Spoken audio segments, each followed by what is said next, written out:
Podcast Rural. No seu podcast rural hoje, a prosa é com duas moças. Estão aqui do meu lado. A gente vai falar sobre empreendedorismo feminino. Patrícia Rezende, ela é analista de negócios do Sebrae, aqui em Paracatu, noroeste de Minas, Alto Paranaíba, dá assistência para toda essa turma aí. E Fabiane Pinheiro, é produtora rural, filha de produtor rural e é presidente da Filhas do Agro. Primeiramente, meu bom dia para a mamãe que está voltando da licença maternidade, a Patrícia Rezende. Bem-vinda e bem-vinda de volta, né? Que você já esteve comigo aqui. Bom dia, Francis. Bom dia a todos os ouvintes do Paracatu Rural. É um prazer estar aqui novamente nesse nosso retorno, né? E hoje falando de empreendedorismo feminino, falando justamente desse retorno de licença maternidade, falando de como as mulheres, né? Elas têm aí uma tendência a empreender também no campo nos últimos anos. Bom dia, Fabiane, bem-vinda, obrigado por estar aqui com a gente a primeira vez, né? Primeira vez. Bom dia a todos os ouvintes, um pouquinho nervosa de participar pela primeira vez, mas de um tema super atual e que tem a possibilidade de tornar a vida de tanta gente melhor, e não só das mulheres em si, mas da família. É um assunto super legal para ser tratado hoje. Você também é mamãe recente, né? Também pela segunda vez. Recente, pela segunda vez. Parabéns para vocês duas. Obrigada. Mas me fala, Patrícia, a vida de uma mãe que está aí no dia a dia trabalhando, como é que vocês conseguem fazer isso? Porque eu estou aqui, o Henrique está aqui no bastidor também acompanhando, obrigado, Henrique. Pra gente já é difícil o dia a dia e a gente não tem essa obrigação materna, né? Eu vou usar essa palavra obrigação, porque na verdade é obrigação do pai e da mãe, mas a mãe acaba tendo uma obrigação fisiológica principalmente maior do que o homem. Como que é essa luta do dia a dia? E depois a Fabiana também vai falar um pouquinho. Então, Francis, hoje ser, profissional e também maternar, a gente só consegue uma rede de apoio, né? Essa rede de apoio vai desde familiares, né, ao próprio pai da criança, mas como a gente vai falar daqui a pouco um pouquinho do empreendedorismo feminino, as mães, elas encontram formas de empreender, empreendem em casa, né? Encontram formas de tornar esse empreendedorismo acessível, né? Esse acesso ao mercado de trabalho acessível, conciliando aí com a maternidade. Então a mulher, ela é versátil e consegue encontrar um meio termo ali entre a maternidade e também o mundo profissional. Bacana. E os filhos, na hora que você chega em casa, fica tudo: oi, mamãe, tava com saudade de você, já vai pulando, já vai pedindo uma coisa, posso ir na casa do coleguinha? É mais ou menos assim, né? É isso, dedicação total. Chegou em casa, aquele momento ali é só com as crianças. Qual a idade dos seus filhos, Patrícia? Eu tenho o Arthur, de 7 anos, vai fazer 7 anos agora em maio, e eu tenho a Aurora, que ontem completou aí seus 7 meses. Nossa, que bacana. E você, Fabiane, são 2 filhos, qual a idade deles?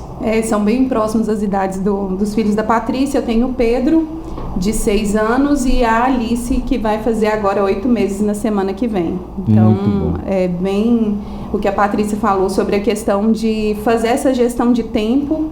E dentro do Filhas do Agro a gente vê também muito isso, sobre a questão do empreendedorismo, o porquê de empreender, e nessa hora o maternar eu acho que impulsiona ainda mais, porque a gente tem uma flexibilidade maior para poder lidar e tecer todas essas funções que a gente precisa fazer ao longo do dia e conseguir se desenvolver em todas elas da melhor maneira possível, né? Para não deixar uma faltar nem passar demais. Entendi.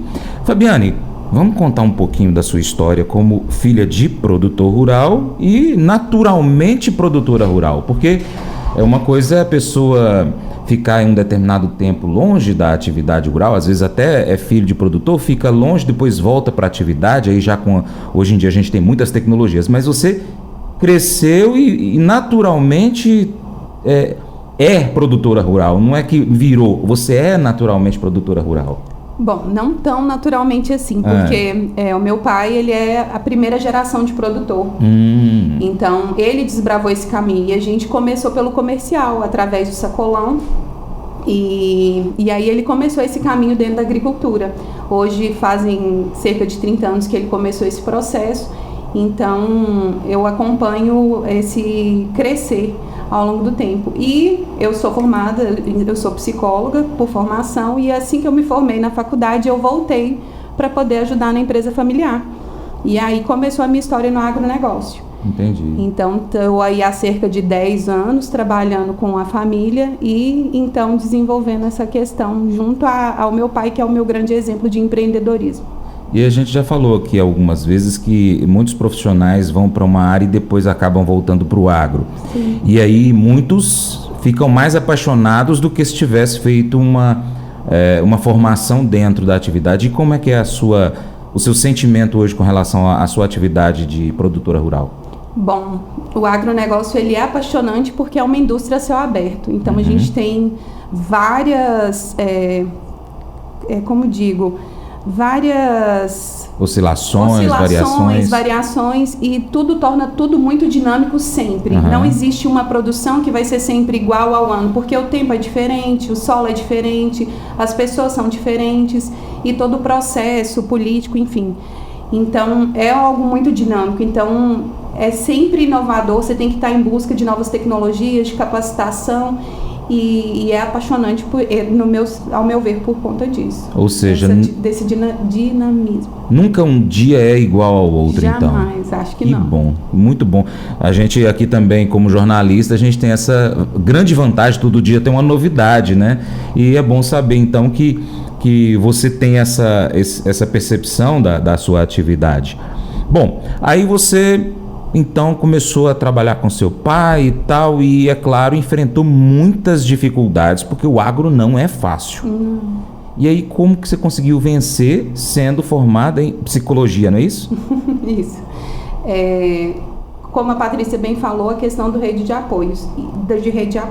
E aí vem o Filhas do Agro, que marcou a minha história, porque antes eu buscava capacitações sozinha e trocava ideia com uma pessoa ou outra, mas através do Filhas do Agro eu encontrei um lugar seguro, onde eu encontrava com várias outras mulheres passando pela mesma situação que a minha, que é o processo de sucessão familiar.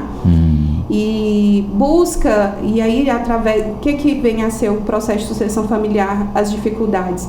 Encontrar esse caminho dentro da empresa, de mostrar o seu valor, de mostrar o seu lugar, de mostrar que você está apta a trabalhar em família, num ambiente predominantemente masculino. Então, a gente tem todas essas dificuldades. E através do Filhas do Agro, eu encontrei essa rede de apoio com várias mulheres, onde a gente faz um networking super bacana e consegue trazer capacitação e confiança para poder seguir. Então, o Filhas do Agro me deu realmente uma amplitude maior, assim, de horizontes. De horizontes. Entendi, que bacana. E Filhas do Agro já tem quanto tempo de vida? Nós começamos em 2020, então esse ano ele completa 5 anos e vamos continuar expandindo.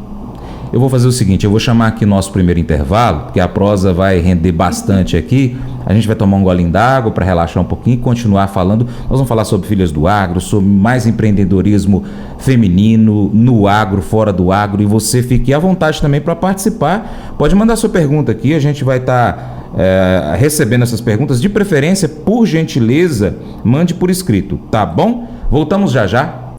Uma das habilidades que parece não ser ensinada mais nas escolas é como trabalhar bem em grupo. Mas é uma das habilidades mais importantes a aprender se você quiser se tornar uma pessoa feliz. Se você não trabalha bem com outras pessoas, você será infeliz em boa parte da sua vida. O que você precisa aprender então para trabalhar com outras pessoas? Vamos lá. Primeiro, você precisa aprender a cooperar com os outros. A igreja é a família de Deus. Nós somos irmãos e irmãs com as pessoas que ministramos, que adoramos juntos. Devemos tratá-los como tal. Também é uma irmandade, onde nós trabalhamos e servimos juntos com um objetivo comum, a grande comissão. Nós também estamos na mesma luta contra Satanás e precisamos nos apoiar. Precisamos nos defender e nos encorajar uns aos outros. O melhor lugar para aprender a cooperar com os outros, então, é na igreja. Segundo, você precisa aprender a ser atencioso. Esta é a chave para a felicidade. Quanto mais atencioso você aprende a ser sobre as necessidades, dúvidas, medos de outras pessoas, mais feliz você será. Se você não tiver consideração, terá uma união infeliz, por exemplo. A Bíblia diz em 1 Coríntios capítulo 1, verso 10: Irmãos, em nome do nosso Senhor Jesus Cristo, suplico que todos concordem uns com os outros no que falam, e que não haja divisões entre vocês. Antes, que todos estejam unidos em um só pensamento e em um só parecer. Nenhum de nós é, por natureza, uma pessoa atenciosa, porque tendemos a pensar em nós mesmos primeiro e não nas necessidades dos outros. Cultivar uma vida em comum dá trabalho, e aprender a conviver e também a trabalhar bem com os outros exige prática. Como um jardim que requer cultivo para dar frutos, você verá como o seu esforço produz frutos de felicidade e relacionamentos fortes. Esse devocional faz parte do plano de estudos Hábitos de Felicidade do aplicativo biblia.com. Muito obrigado pela sua atenção, Deus te abençoe e até o próximo encontro. Tchau, tchau.